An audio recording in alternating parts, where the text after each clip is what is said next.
Lesson 8.3. All right, today we're going to talk about circles. So it'll be a nice break. They're pretty fun to work with.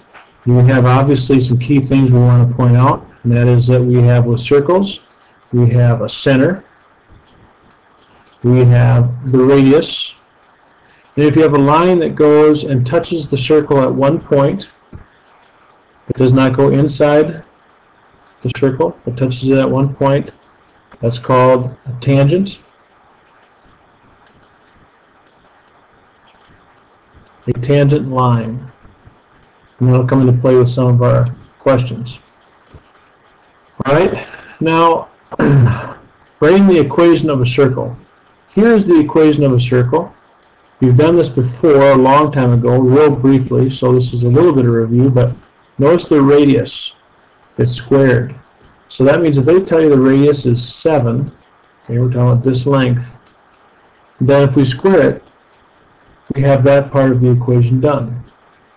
Now, if I have x squared plus y squared equals 49, then that means it's centered at the origin. But this one is not centered at the origin because the center is actually here, which means the center has been moved to the right 2 and down 5.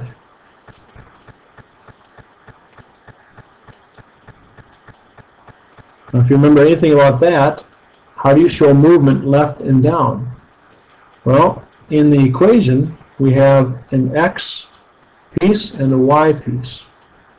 And it's like you would hope. It's going to be x, and it went 2 to the right, so we're going to say minus 2, opposite of what you think it would do. That's squared, plus y, and it went down 5, so we'll say plus 5. Now notice that this is, the y's usually do what it's supposed to, but because it's in the parentheses, if you look at this, it does the opposite. And then we finish with equals 49. So not too bad. It went 2, this means 2 to the right, this means 5 down, and this is the radius squared. Kind of nifty if you ask me. Alright. Now here's a great example that needs distance and midpoint. We have the endpoints of the diameter. 2, 8 and 2, negative 2. Well, to do this equation, we need a radius and we need a center.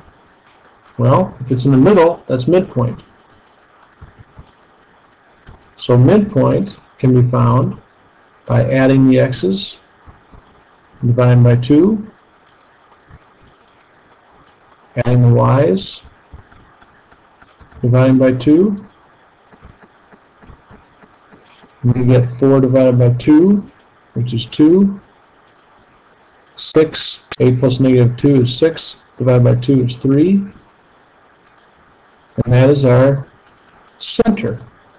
Well, that means it's supposed to be at 0, 0, but it went 2 to the right and 3 up. So how do we represent that movement? Well, that would be x minus 2 and y minus 3. So what's left is r squared. Well, we have from here to here is r. So we can use our center point and one of these 2 points. Let's just use these 2 and find the distance between the 2 of them. Well, that's the next formula. Distance equals, right? And you probably can notice this if you look closely at it, but I'm going to use distance anyway to make it work. I'm so mean. 2 minus 2 squared. It doesn't always work out that it's on the same line, so. Plus, so we went 2 minus 2. Now we're going to do 8 minus 3.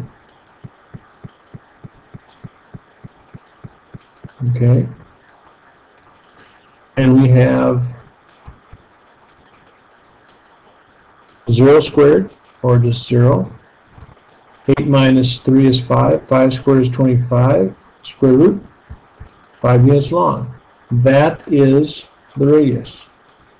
So we would finish this equation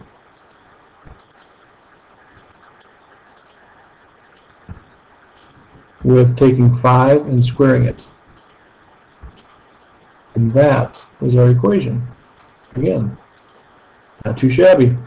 Very nice to work with. Alright, write an equation for a circle whose center, okay, well, we have a center. That's nice. That means it moved 3 to the right, 5 up. So we would say x minus 3 plus y minus 5 equals r squared. Well, what does it mean to have a tangent, or to be tangent to the y-axis? Well, here's our center. Tangent to the y-axis means our circle touches it, and that's it. So you have the circle like that. What this tells you is this is the radius. It's 1, 2, 3 units long. Square it. 9. Beautiful. Good thing of beauty. Alright. Let's graph this. Take a close look at it. This is r squared. So the radius must be 2. This tells us it went 4 to the right. Remember?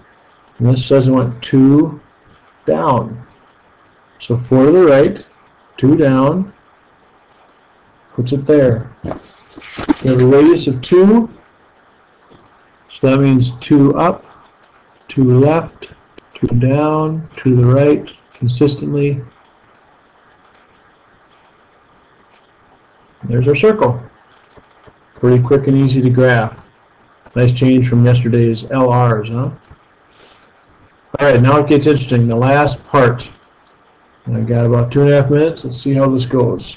I think what I'm going to do is I'm going to stop here, and then I'm going to start a part B for this question low. It's our last question, but I don't want to hurry it. Okay? So this ends part A.